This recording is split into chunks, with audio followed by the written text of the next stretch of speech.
Finding a proper work-life balance is never easy, especially these days. If you want to be able to afford to do what you love, you have to put extra hours in at the bone-crushing factory to afford it. If you want to have the mental and physical capacity to keep working hard at said bone-crushing factory, you have to do something cathartic so you don't turn into dust. Burnout is always 10 times harder to recover from than to prevent, but a lot of the time, it feels more like an inevitability that you'll still have to work through than something you could ever actually keep from happening. So, when you do find something that you enjoy doing, be it writing, drawing, or even crochet, and when other people show an interest in that thing you enjoy doing, the next step can seem all but foretold. Making your hobby into a side hustle can seem like the perfect answer to your prayers. You get to do something that replenishes your heart and soul, and you get paid to do it? Now that's a win-win. However, there's a dark side to turning your hobbies into an income stream that many people don't ever see coming. An aspect to it that turns the replenishing into the soul-crushing. A part of the equation that hustle culture influencers will never tell you even exists.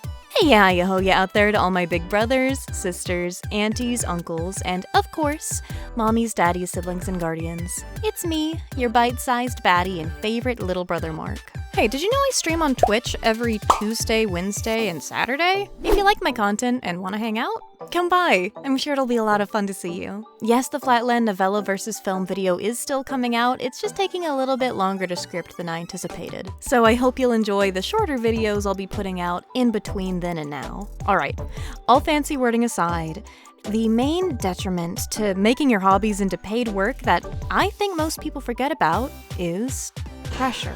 Expectations and necessities that you must live up to that were never there before when it was only a hobby.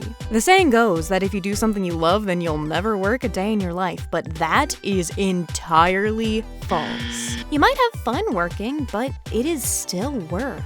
Going blindly into a new income stream with that mindset not only sets you up for failure and feeling bad vis-a-vis, do I really love this if I feel this exhausted after doing X thing that I enjoy for 10 hours straight as a job? But also devalues the effort that you put into it. It takes work to crochet a plush to sell at your local flea market or on Etsy. It takes work to make a quilt, paint something on a canvas, write a short story, sing a song, or whatever your hobby turned job may be. It is physical and mental work, not just in the moment of creation, but in those times when you're caught in tedium and your mind wanders to character dynamics for your novel or silly AMVs you wish you had the time to animate. It can be very difficult finding time between what you want to do and what you have to do.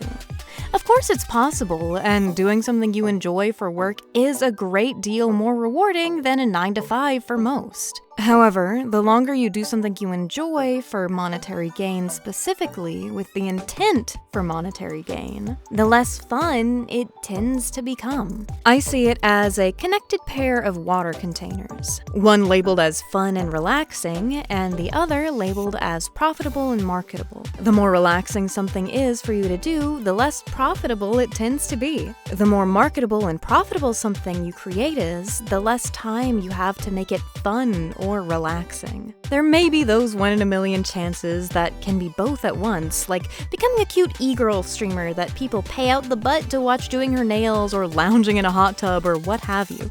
And while I absolutely am glad for the people who strike that gold, you have to understand that the chances of that happening to you with whatever your hobby is are slim to null.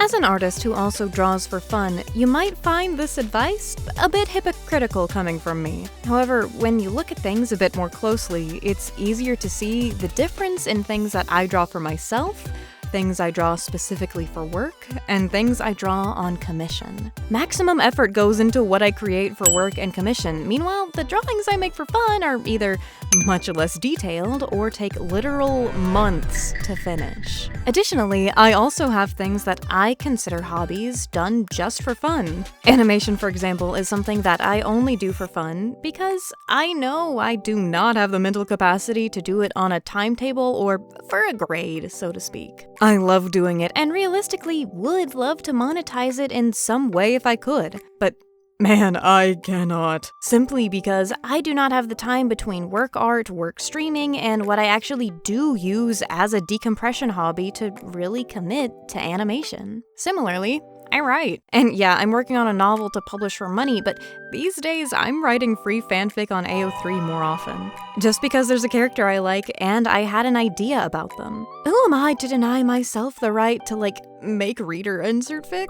I will admit that the temptation to monetize it is there. My fics are actually, really popular within the niche character fan space with hundreds and sometimes thousands of hits and kudos within a short time of posting. It's a little scary at times, and I feel like I could get a bit of a penny if I were to try taking writing commissions or something like that. But I choose to refuse to do that, entirely because I understand that the second I change this from being for fun, it will be an obligation. Also, AO3 will nuke your account if they find out you're taking money for writing. I won't be able to write exactly what I want anymore. It'll be about writing for the fans and being marketable. I'll start worrying about the popularity instead of seeing it as the just, that's nice thing that it truly is. It won't be something chill that I can sit down and pound 1.2k words out for in a day and call it good, no matter how poorly written I find it. It'll be something I worry and agonize over being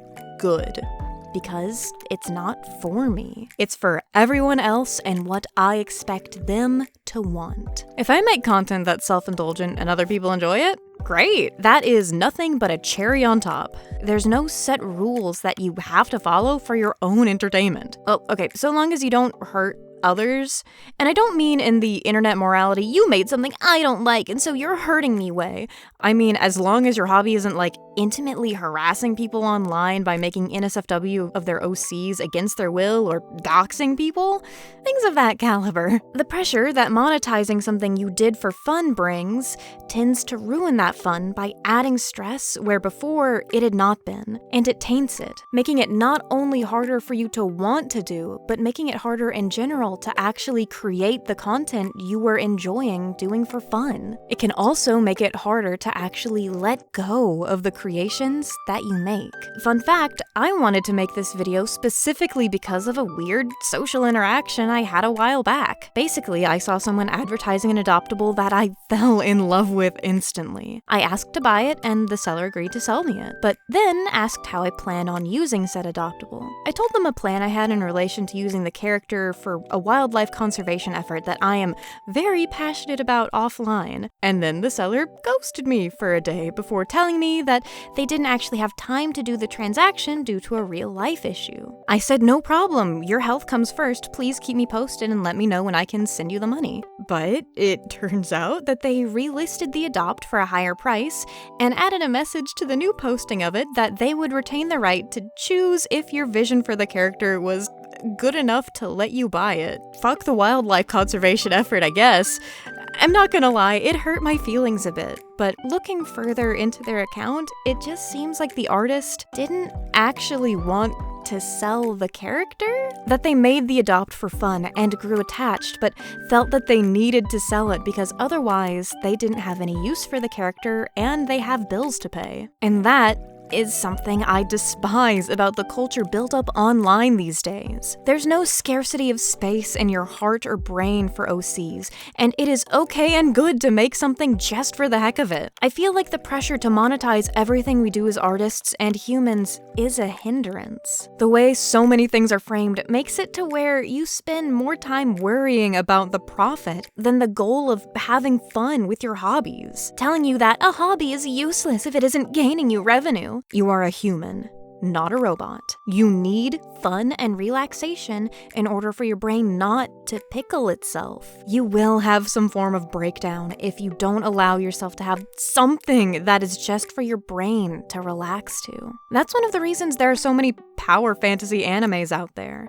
You hear critics who are little more than weeaboos complain about how so many anime have the same simple, pulpy storylines and beats, but they serve the purpose of being brain fluff. Nobody's expecting them to be the next big thing. If your hobby's watching anime and everything you watch is an emotionally and psychologically heavy Steins Gate paranoia agent or Devilman crybaby, you'll never really have the time to unwind the tightening watch spring in your head that controls your meat automata. You'll break and crumble, or at the very least, be desensitized to the horrors without being able to actually absorb a story's message. The same goes for other hobbies and monetizing them. You need fluff for your brain and body. You don't need to make everything you do a career. Sometimes it's okay to just be silly and have fun. You don't need to sell the character design you started making on a whim out of Calliope's inspiration. You don't need to sell your handmade pot holders and Sculpey anime figurines.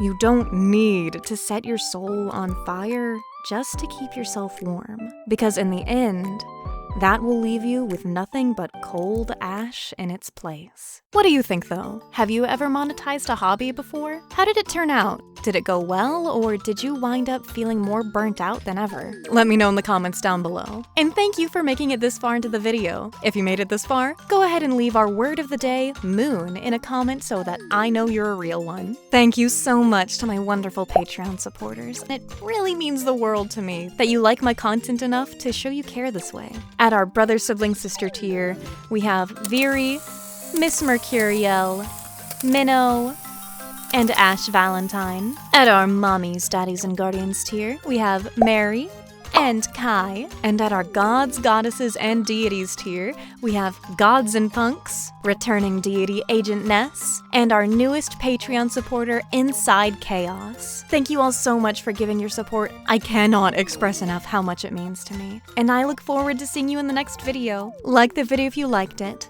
Subscribe! It really helps out the channel, and it means I might get to see you in the next video. I hope you have an absolutely scrabdangulous day. Bye-bye!